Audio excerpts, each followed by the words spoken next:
The Signal Oil Program, The Whistler.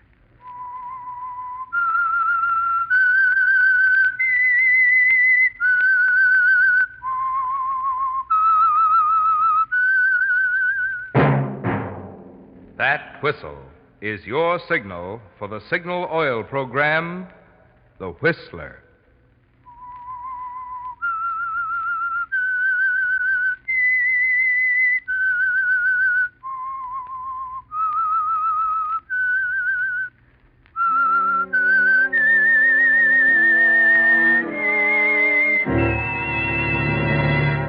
I am the Whistler, and I know many things, for I walk by night.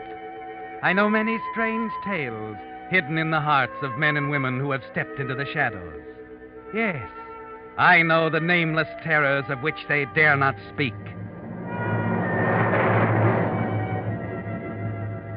Yes, friends, it's time for the Signal Oil Program, The Whistler. Rated by independent research, the most popular West Coast program in radio history. And Signal gasoline is tops, too. Tops in quality. It takes extra quality, you know, to give you extra mileage. And Signal is the famous Go Farther gasoline. So look for the Signal circle sign in yellow and black that identifies friendly dealer-owned Signal stations from Canada to Mexico. And now the Whistler's strange story. The Big Prison.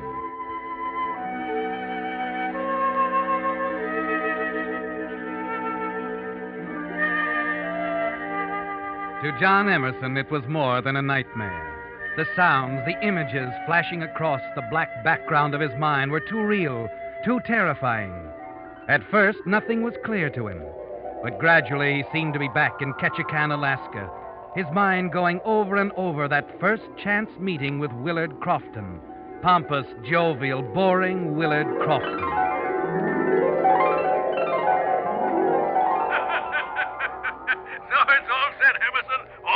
Oh, now, wait a minute, Mr. Crofton. I've known you, well, let's see, exactly an hour. And here you're asking me to spend a whole month hunting with you. Why not? You say you like to hunt? I'm headed for my little lodge outside Whitehorse and looking for a hunting partner, so why not you? But really, Crofton, Not another word. I insist you be my guest, Emerson. Yes, sir, I absolutely insist.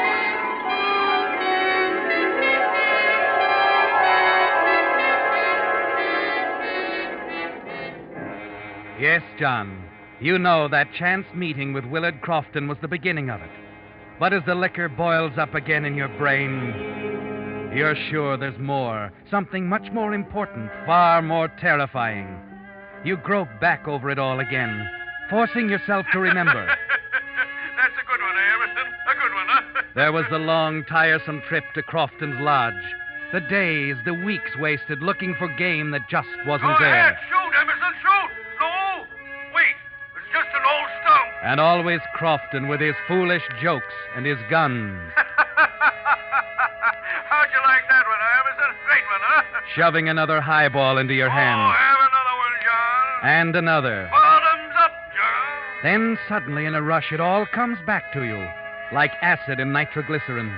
The memory of those last wild moments at the lodge explodes in your mind. All right, Crofton, all right. I've had enough. You hear me enough? Now, see here, Emerson. I picked you up at Ketchikan and brought you here because I thought you'd be good company. But if you think I'm going to pay your passage all the way back to the state... That's exactly what I think. I've listened to your silly chatter for a month. Now I'm going to get out of Alaska even if I have to kill you. No, look, now, John, you've been drinking too much. Shut up!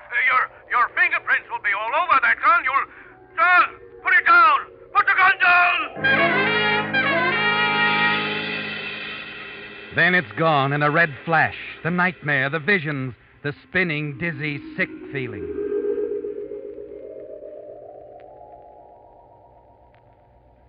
You open your eyes and you know it's all real. You discover yourself lying fully clothed on a bed in a hotel room with morning sun streaming in the window.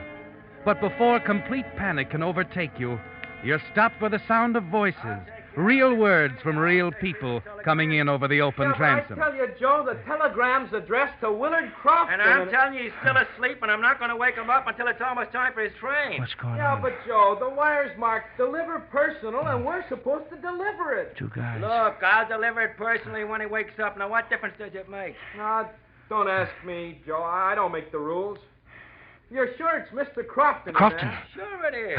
I've never seen the guy, but he come in drunk late last night. Wait a minute, Joe. Let's look at the register, huh? Won't do any good. He was too stiff to hold a pen in his hand. Something really had the guy going. Well, maybe to be sure, I ought to go out to that hunting lodge of his. Because if this is the wrong guy, Why make the trip for nothing? He brought his car. Go out and check the registration. Then if it's Crofton, leave the wire with me, and I'll deliver it for you as soon as he wakes up.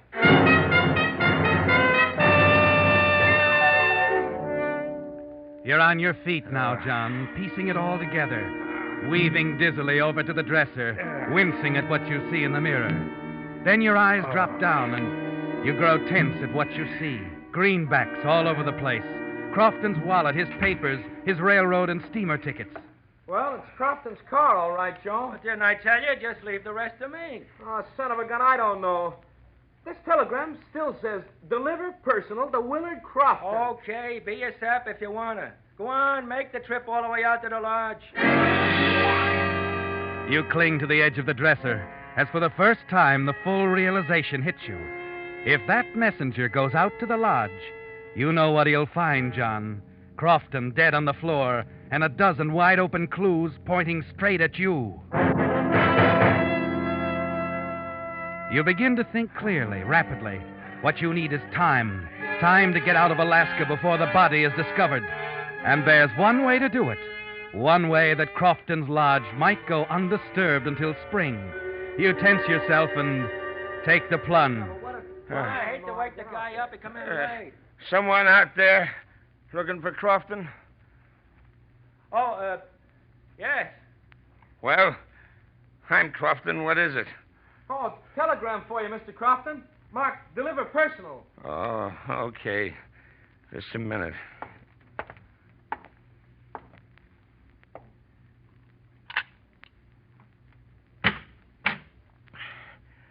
Well. Oh, yeah. Here's your telegram, sir. Well, here's something for your trouble. Oh, gee, thanks. Well, sorry to disturb you, sir. We weren't sure you were Crofton. Who else would I be? Well, I don't know, sir. It's 8:15, Mr. Crofton. Your train leaves at 9 sharp, you know. Yeah. Don't worry. I'll be on that train.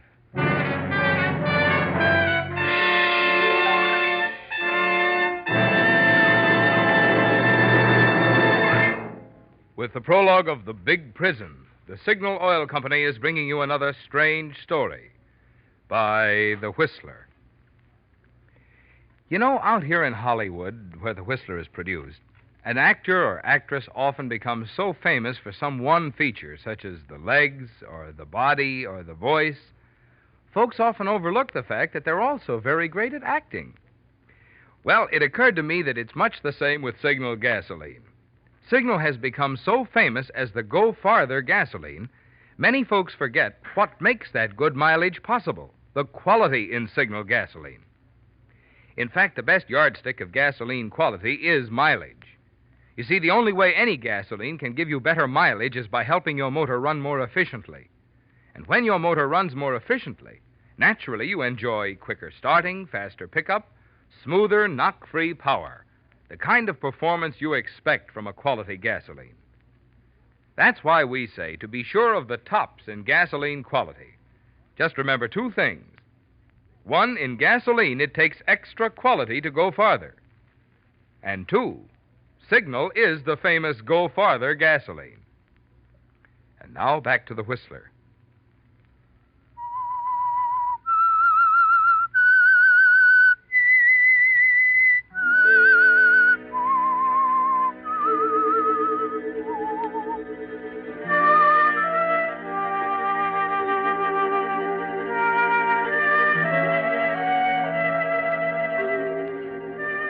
Well, John, it's only now that the full force of it hits you.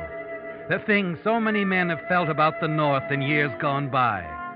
For the guilty, Alaska is a gigantic prison, with the only real avenue of escape to the south, the railroad to Skagway, the sea lanes beyond, all carefully policed by watchful eyes.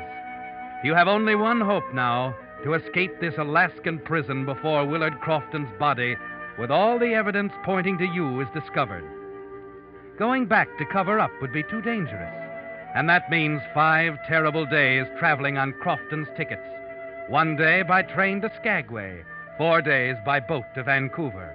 5 days in a trap that may be sprung at any moment.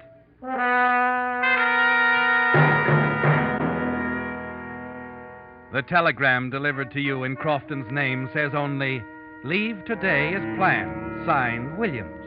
And Crofton's papers aren't much more helpful. You're still studying them a few minutes later when... Yes? Mr. Crofton, the garage man's outside about the car. Oh. Well? Is it ready? Ready?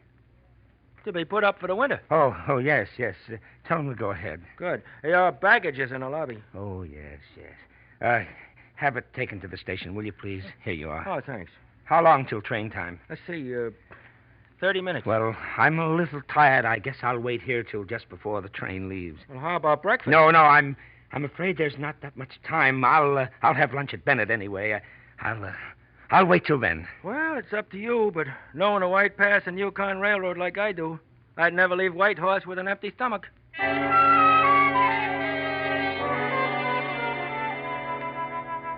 And somehow, by a miracle, it works, John.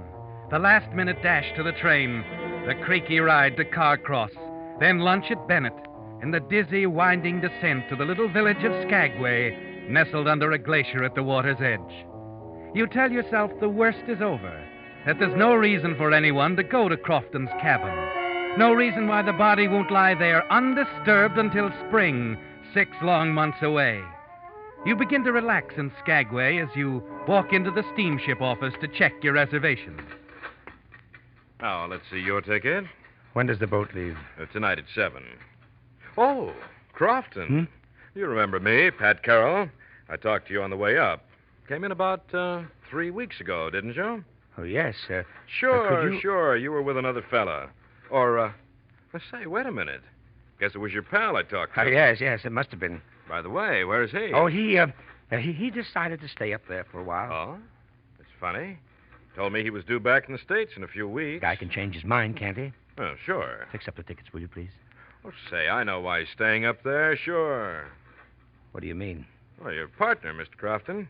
Didn't he let you know? My partner? Williams. I got a reservation wire here. He's due next Monday on the Nora. Going up to the lodge for a fling at the hunting racket himself. Oh, that, yes. Well, he sent me a wire about that. When does he get here? Monday. Be up at your lodge by Tuesday night.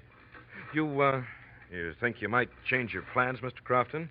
Now, I could cancel this ticket. No. One of us has to be on the job. Well, what time do I get down to Vancouver? Well, leaving tonight, you'll be there Monday around 5 in the afternoon. Oh, that's okay. Fix up the ticket. It's a funny one, isn't it? You and your partner will pass each other on the way. Ships that pass in the night. Fix up the ticket, will you? Oh, I'm sorry. I'm in a hurry and... Why, sure, Mr. Crofton. I'll fix it for you.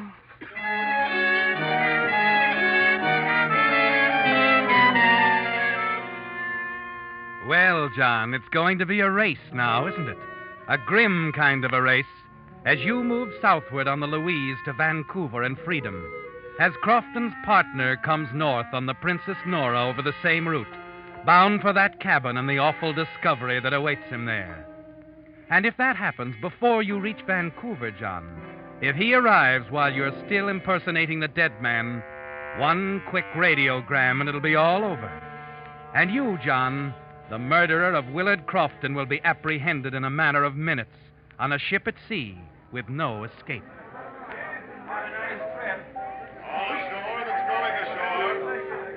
All ashore that's going ashore. You stand on the after deck in the shadow, try to keep out of sight as you look at the twinkling lights of the little town.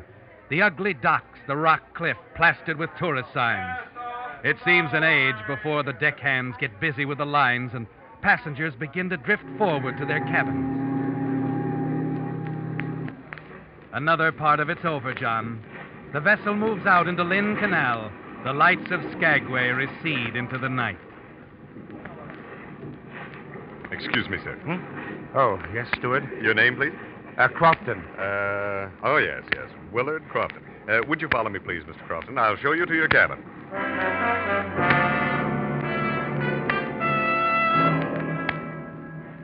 You manage to have dinner alone, then slip back out to the deck, find a chair, and lean back to rest for the first time in more than a day.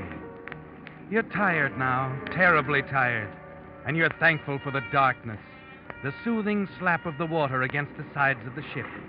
And then... Well, Mr. Crofton, Oh, yes. mind if I sit down? Why, no, sir, not at all. That's the Crofton Williams, isn't it? I saw your name on the passenger list. Quite a surprise. Oh? Yes. I've dealt with you people for some time now. Nearly 15 years. Well, that's... I'm Dr. Prentice, Alaska Medical Mission. It's a pleasure, Doctor. My, I could tell you some stories about the things your medical supplies have done for us up here. Saved a lot of lives, Crofton. Well, that's fine. Last call for dinner. Well, better hurry if you Last want call dinner. for Last dinner. call. I don't believe I'll eat anything, thanks. Haven't been feeling too well. Oh? Seasick? No, a touch of cold, I think. Slight temperature. If I took my own advice, I'd be in my stateroom. You, going to Vancouver? Yes, I have to get back. Give my partner a chance for a vacation. Good. Vacation, that's what I need. You know, I really better turn in. Will you excuse me? Well, of course, Doctor. Nice to have talked to you. Oh, thanks. It was a pleasure meeting you at last after doing business all these years. I'll try to make dinner with you, Crofton, perhaps tomorrow evening. Fine, Doctor, fine. Good night.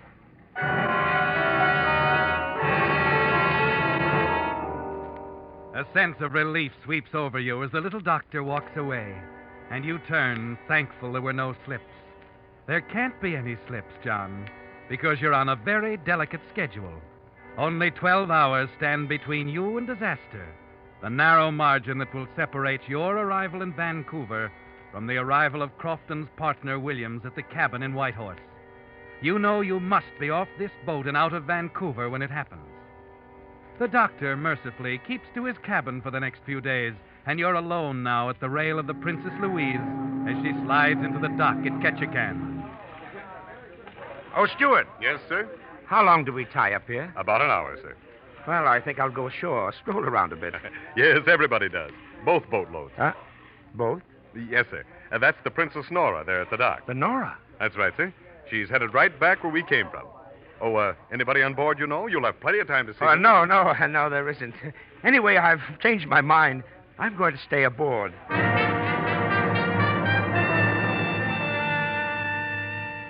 The hour in Ketchikan seems like 10 years, John.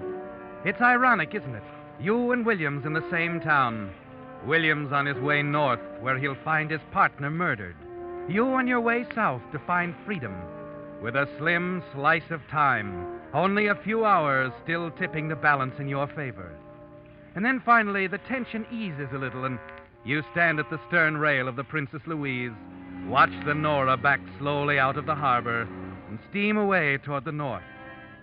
Her lights are all but out of sight when you're aware someone is standing beside you in the darkness. Strange, isn't it? Watching a boat move away like that. Gives you a lost, empty feeling. It's too dark to see her face, but something tells you to be careful, on guard.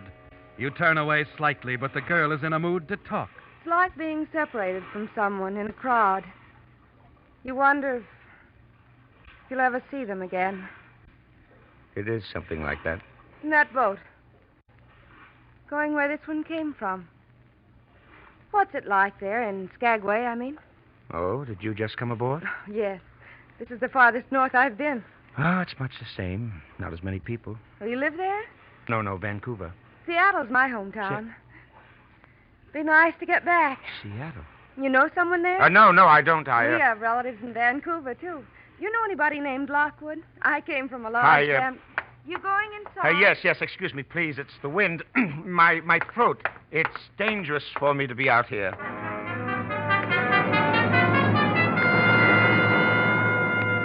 You're trembling inside as you hurry away, aren't you, John? Yes, because it suddenly came home to you. This girl from Seattle, she's someone you know. Someone who knows you.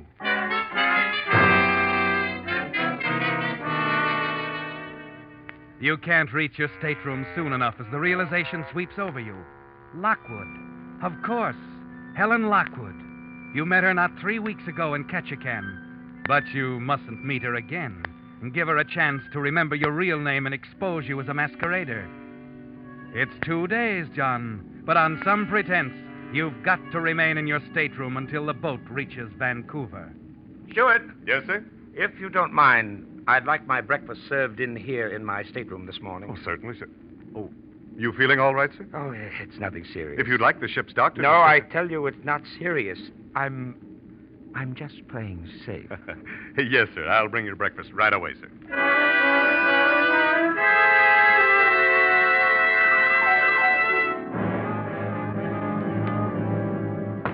Yes? Your breakfast, sir. Oh, come in. Put it right there on the... Oh. This is the ship's doctor, sir. I thought I told you it wasn't necessary. That was my idea, Mr. Crofton. Well, now, see here, Doctor. I'm not seriously ill. There's no now, need Mr. for you Crofton, that's what I'm here for. But You're just like all the rest of them. Now, here, let me take your pulse. Need any help, doctor? No, thanks. You can go, Henry.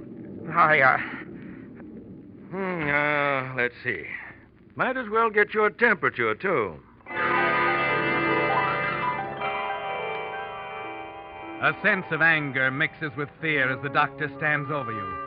Above all, you can't have him meddling, telling you to get out on deck. As he turns away for a moment, you remember the words of little Dr. Prentice, something about a touch of cold, a slight temperature. Your eye strikes the pot of hot coffee on the tray right next to your bed, and an idea comes to you that almost makes you laugh out loud. It's so simple, isn't it, John, to take the thermometer from your mouth, dip it for an instant in the coffee, put it back before the doctor turns, and you know in advance what he'll say. Now, Mr. Crofton, if you let me take a look.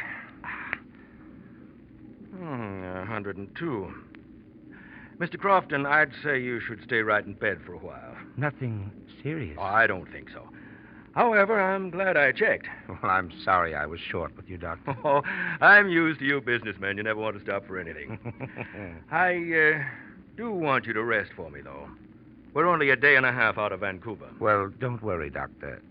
I'll stay right here.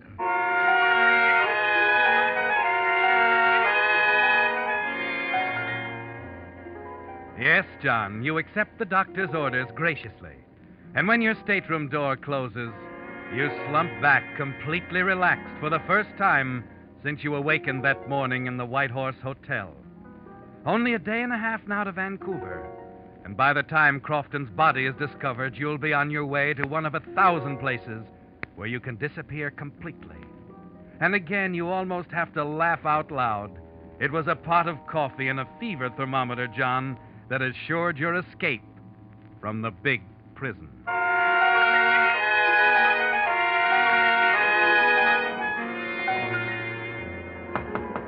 Who is it? It's the steward, Mr. Crofton. Oh, come in. Close the door, will you? Yes, of course.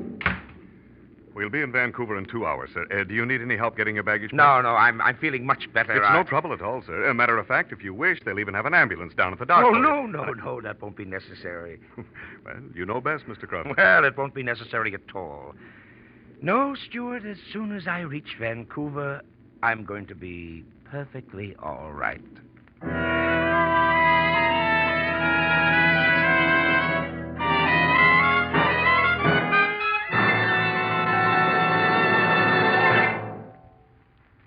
In just a moment, we will bring you the strange ending of tonight's story. But meantime, a word about a major purchase that many of you drivers will be making during the coming winter months. A new battery. Perhaps you've gotten the notion, because of the many new or off brands of batteries now being offered, that batteries are plentiful again. The fact of the matter is, good batteries are not plentiful now, and the indication is that they will be even scarcer as the demand grows. When I say good batteries, I mean the quality kind that you can rely on, such as those fine Signal batteries featured by Signal service stations throughout the West from Canada to Mexico. Every genuine Signal battery is ruggedly constructed of highest grade materials, made to exacting specifications that Signal Oil Company is proud to stand back of. Every genuine Signal battery is guaranteed for long, trouble-free service by Signal Oil Company. Of course, the best way to get the maximum life out of any battery is to have it checked and inspected regularly, a service your Signal dealer will gladly perform for you. Should he find that your present battery is not likely to stand the strain of cold weather starting, it'll be wise to get your order in now for a quality battery, a genuine, guaranteed Signal battery. And now, back to the Whistler.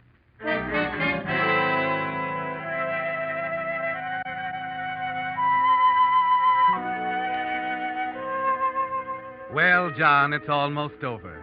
The nightmare from which you've never really awakened. It's a real frightening thing, this delicate schedule you've been forced to follow. Just 12 hours from now, the body of Willard Crofton will be discovered at his hunting lodge near Whitehorse. And only moments later, the wires will be crackling with orders for your arrest as the murderer. But that's 12 hours from now, John. And long before that, you'll be off the ship and miles out of Vancouver on your way to a safe hiding place. Yes, John, Alaska was a big prison, but you've escaped. In just a few minutes, you'll walk down the gangplank on schedule, safe and free. Yes, Stewart, come in. My baggage is all ready. Oh, Doctor. Well, look, it was nice of you to come again, but I told the steward I'm feeling much better. He told me. Just the same, I thought I'd better take that temperature of yours. Oh, but really, Doctor, it's not... not... Oh, come now. It'll only take a moment. Yeah, but Under the tongue. Oh. That's it. Mouth shut. Sometimes I think that's the best part of being a doctor. Telling people to keep their mouths shut and making them like it. Oh, I better get that pulse, too.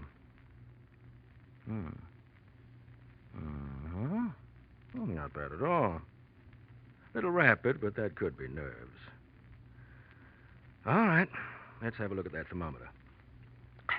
Now, look, Doctor, look, I was trying to tell you, this is all foolishness. I'm feeling fine. Well, what's the matter? Nothing. Quite the contrary. Your temperature's normal again. And I don't mind telling you I'm greatly relieved. Well, I told you Relieved? That's right. Of course, with no temperature, you're free to go anywhere you like, aboard ship. Aboard ship? Oh, wait a minute. What are you getting at? Well, you really did it with that 102 fever of yours. Made me suspicious, and I went back and checked up on your friend, Dr. Prentice, again. What about Dr. Prentice? It's too bad, but I'm afraid he picked up a case of smallpox somewhere in Alaska. Smallpox? We'll all be held in quarantine, of course. But then we shouldn't be delayed more than 48 hours.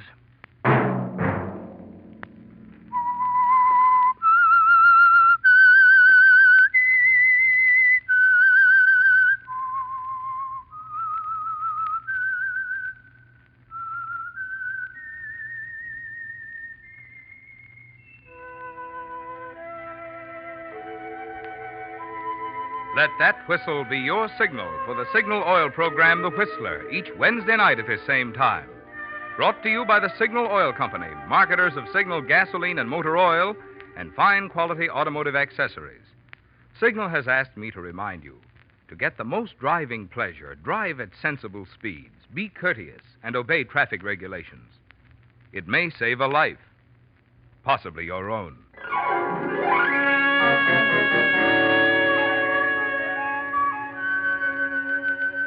Featured in tonight's story was Wally Mayer. The Whistler was produced by George W. Allen with story by Joel Malone and Harold Swanton, music by Wilbur Hatch, and was transmitted to our troops overseas by the Armed Forces Radio Service. Next Wednesday, for a full hour of mystery, tune in a half hour earlier. Enjoy The Saint as well as The Whistler. This is Marvin Miller speaking. This is CBS, the Columbia Broadcasting System.